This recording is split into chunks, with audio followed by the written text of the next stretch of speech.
Welcome back to the Garden Hutch. Today we discuss week 45 of 2022. Let's get going.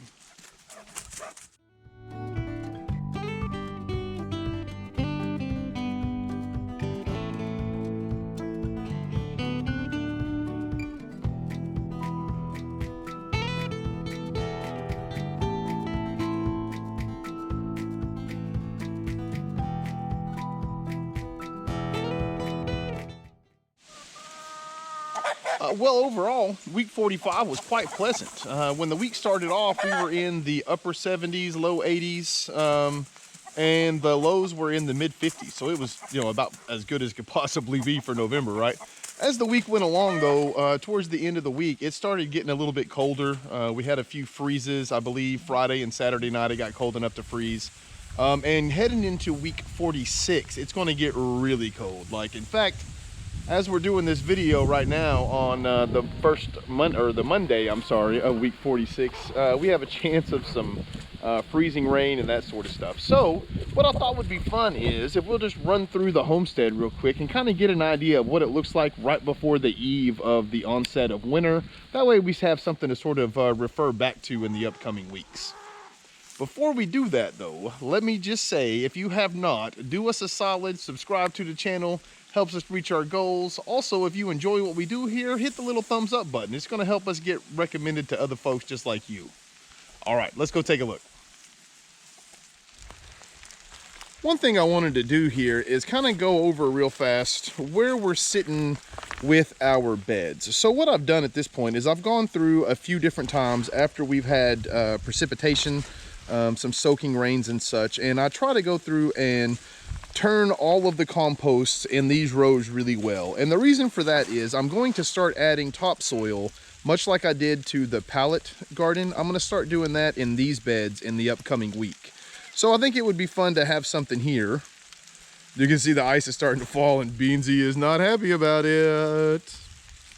Another thing over here I just wanted to show real quick was the fig tree. Now, we are really holding out hope that next year we get a bunch of figs like we used to. We had a freeze 2 to 3 years ago, and it took the fig tree all the way back down to the roots. So what we're hoping is it had a lot of growth this year. We watered it really well to make sure that the drought didn't have a negative effect on it. But as you can see, the leaves on this guy after the last couple days, it's done for the year. It did really well through the first little freeze thing that we had. But, back then, the daytimes were getting back up to 70, so it wasn't like it had a long-term trauma. Yesterday and today, the highs were, in the upper 40s or low 50s. So even after the freeze, it doesn't warm up near as fast.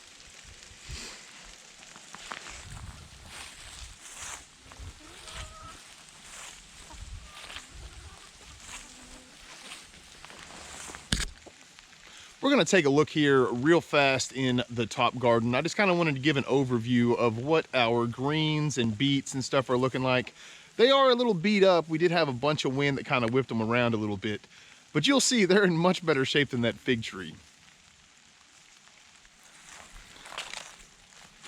So as we said, these guys aren't looking too bad at all. You can see now our carrots, this is actually starting to go into the carrots' ideal growing situation. They really kind of love the cold nights, cooler daytimes. So, and down here, this is going to be our permanent carrot bed.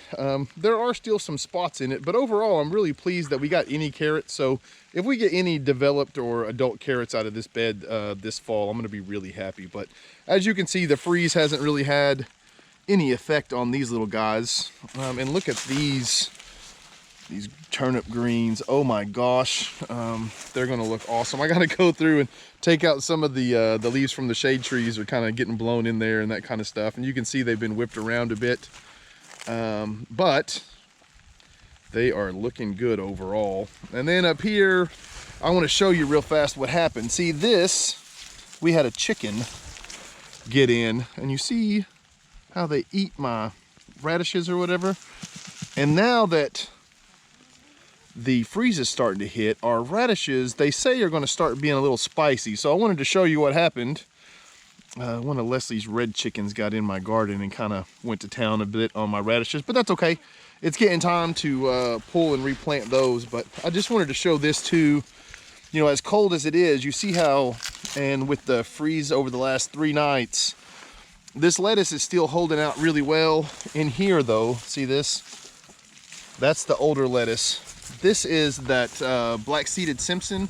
It's not as hardy as the Butter Crunch, and you can tell that that's the lettuce that we ate first. So we just had this left and this left. It's a little more delicate than the other one, but it does, or I'm sorry, it does not take a freeze near as well. Over here, it's almost time to go through, and we need to add a little topsoil to these 2 beds. So that's something that we're going to get done over the next couple weeks. And then you can look at the beets.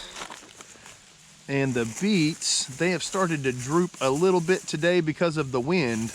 But you can see from these leaves here, they are still nice and solid. So they didn't get burned. Some of these smaller ones like this, so you can see this guy here.